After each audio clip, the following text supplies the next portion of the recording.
السلام عليكم ورحمة الله وبركاته. اللهم صل وسلم وبارك على سيدنا محمد وعلى آله وصحبه. ازيكم عاملين ايه؟ وحشتوني جدا جدا جدا.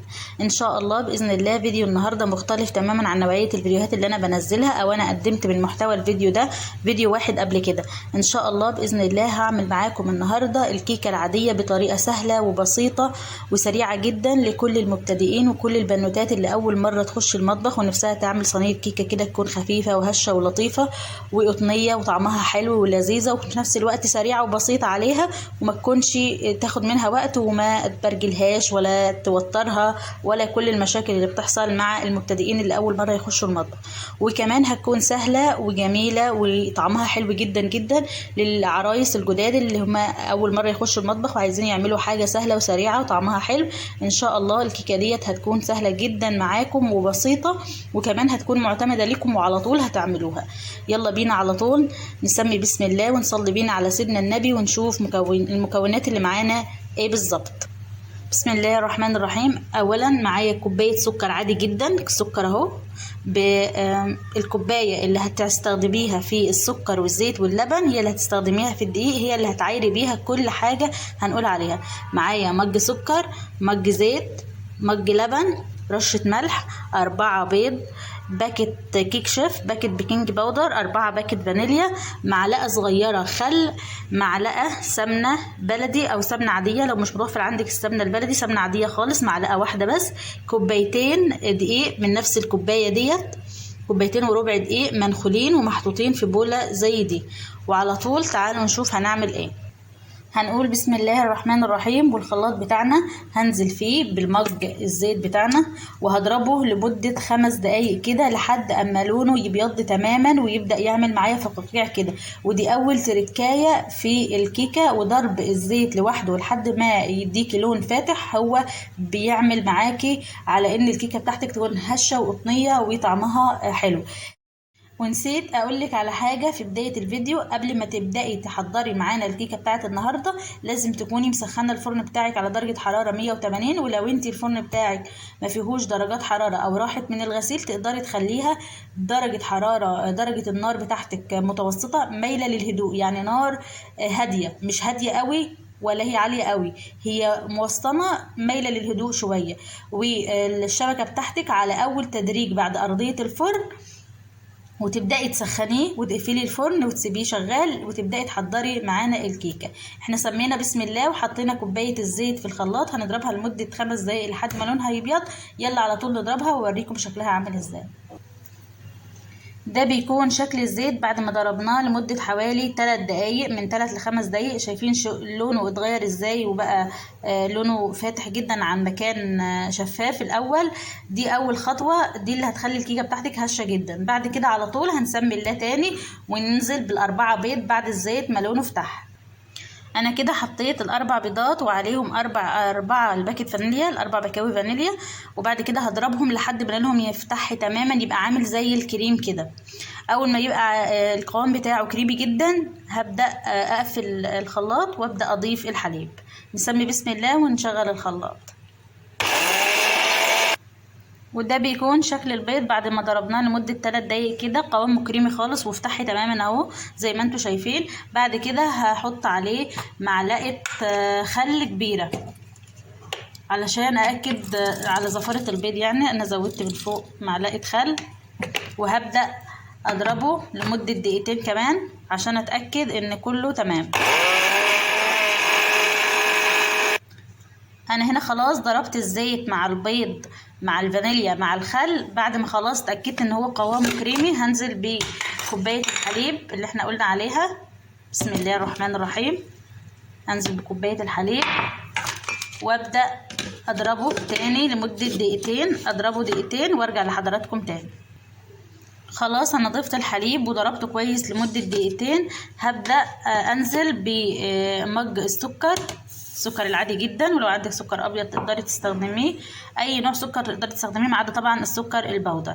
بعد كده هنزل بمعلقه السمنه البلدي او السمنه العاديه لو مش متوفره عندك السمنه البلدي، واضربهم تاني لمده 2 دقيقتين. هضربهم وارجع اكمل مع حضراتكم. انا كده حطيت السكر مع معلقه السمنه لحد ما السكر داب تماما مع الخليط. وعلشان ما تنسوش معايا وما تتوهوش، انا حطيت الاول كوبايه زيت لحد ما لون الزيت يفتح تماما، بعدين نزلت بالاربعه بيض مع الفانيليا مع الخل ضربتهم كويس، بعدين كوبايه الحليب، بعدين كوبايه السكر، بعدين معلقه السمنه ضربتهم كويس جدا جدا، وبعدين هننزل بالدقيق بتاعنا عليه الكيك شيف والبيكنج باودر ورشه الملح. ده الدقيق بعد ما حطيت عليه باكت البيكنج باودر وباكت الكيك شيف ورشه الملح. هبدا اقلبه كويس جدا جدا اهو عشان كل حاجه تختلط ببعضها، وابدا اضيف المكونات الجافه دي على الخليط بتاعنا اللي في الخلاط، واخلي الخلاط بتاعنا يضربه واوريكم شكله على طول. انا كده حطيت الدقيق بتاعنا مع الخليط اللي في الخلاط وخليت الخلاط ضربه كويس لحد ما بقى قوامه كريمي. وما تقلقيش لو في اي بقايا دقيق زي كده تقدري تنزليها بالاسباتيولا، بس دي حاجه بسيطه مش هتعمل لي حاجه لان مفيش دقيق. انا كده ضربتهم واتاكدت ان الخليط اتجانس تماما. هبدا انزل عليه بقالب مدهون سمنه وهندخله الفرن على طول. ده بيكون حجم القالب اللي هنزل فيه الكيكه. انا مغلفاها بالسمنه بس، ومغلفاها بتغليفه سمنه محترمه جدا زي ما انتم شايفين كده من الجوانب من كل حاجه. وده بيكون شكل الخليط بتاعنا وهو في الخلاط. ما شاء الله اللهم بارك، ناعم جدا وجوسي كده ولطيف. هنزل بيه على طول في الصينيه بتاعتنا، وبعد كده ادخلها الفرن وتطلع اوريها لكم. انا كده صبيت الخليط بتاعنا في الصينيه ما شاء الله اللهم بارك، شكله حلو اهو. وخبطت عليها كده، تخبطيها خبطتين كده عشان كل الفقاقيع اللي انتوا شايفينها دي تطلع وتخرج الهواء اللي فيها. وهدخلها الفرن على طول على درجه حراره 180، والفرن يكون مسخن مسبقا زي ما انا قلت لكم. دي خطوه مهمه جدا. نسمي بسم الله وندخلها، وان شاء الله تطلع واوريها لكم وتاكلوها بالف هنا وصحه وعافيه. بسم الله ما شاء الله اللهم بارك. ده شكل الكيك اول ما خرجته من الفرن على طول ما شاء الله. اول ما بتحسوا ان الكيك ساب فراغ بين الصاج بتاعك او الصينيه وهو كده، يعني المسافه دي بتبقى ما شاء الله، ده دليل على انها مكوناتها مظبوطه وما شاء الله تمام ومية مية. هبدا اختبرها كده بسكينه. ما شاء الله السكينه طالعه نظيفه جدا، ده معناه ان الكيكه تمام ومية مية. هبدا اوريكم ده بيكون شكلها اول ما خرجت. ده السطح اللي فوق. هقلبها دلوقتي واوريها لكم وان شاء الله تنال اعجابكم. ما شاء الله اللهم بارك، اللهم صل وسلم وبارك على سيدنا محمد وعلى اله وصحبه. وده بيكون شكل ظهر الصينيه اللي هو بيبقى تحت. انا حبيت اوريها لكم من فوق ومن تحت، والتسويه بتاعتها ما شاء الله جميله جدا. على طول بقى نقطعها ونوريها لكم. انا قطعتها التقطيعه العاديه خالص اهيت، وحبيت اوريها لكم من جوه. ما شاء الله اللهم بارك قد ايه حلوه وهشه جدا. هي سخنه قوي الحقيقه، هي ساعتني. فما شاء الله شوفوا قطنيه ازاي، يعني انا بتك عليها وهي بترجع تتنفخ تاني. ما شاء الله شايفين انتوا البخار اللي بيطلع علشان هي سخنه قوي. يعني قطعتها لكم اول ما طلعت، فما شاء الله شوفوا قد ايه هي هشه وجميله وخفيفه جدا جدا وسهله جدا. الفيديو طبعا بيحتاج ترتيبات ان احنا نرص الادوات بتاعتنا عشان نبدا نشرح لكم، لكن في بيتك معاكي الخلاط بتاعك مكوناتك هتبقى سهله جدا. على طول ايدك في الخلاط على طول. هتحطي كوبايه الزيت تضربيها لحد ما لونها يفتح تماما، بعدين تنزلي بالاربع بيضات عليهم معلقه الخل والاربع بكاوي فانيليا، بعدين تضربيهم كويس جدا. تنزلي بكوبايه الحليب وكوبايه السكر تضربوهم جدا لحد ما السكر يدوب. بعد كده بتنزلي بكوبايتين وربع من الدقيق منخولين كويس جدا، وعليهم باكت بيكنج باودر وباكت كيك شيف ورشه ملح. تضربيهم على طول في الخلاط بتاعك. الصاج بتاعك المحترم يكون مدهون دهنه سمنه تمام. وبعد كده تنزلي بيها على طول وتخبطيها خبطتين علشان كل الفقاقيع والهواء اللي فيها يطلع، وتدخليها على درجه حراره 180 لفرن مسخن مسبقا. وان شاء الله تعمليها، وربنا يا رب يحسن ما بين ايديكم، ومش هتاخد منكم وقت تماما. هي خدت في الفرن بالظبط تلت ساعه، يعني والله على ما اتوضيت وصليت العصر كانت انتهت وتمام ومية مية. ودي الوصفة اللي انا حبيت اقدمها لكم النهاردة بناء على كومنت جالي امبارح.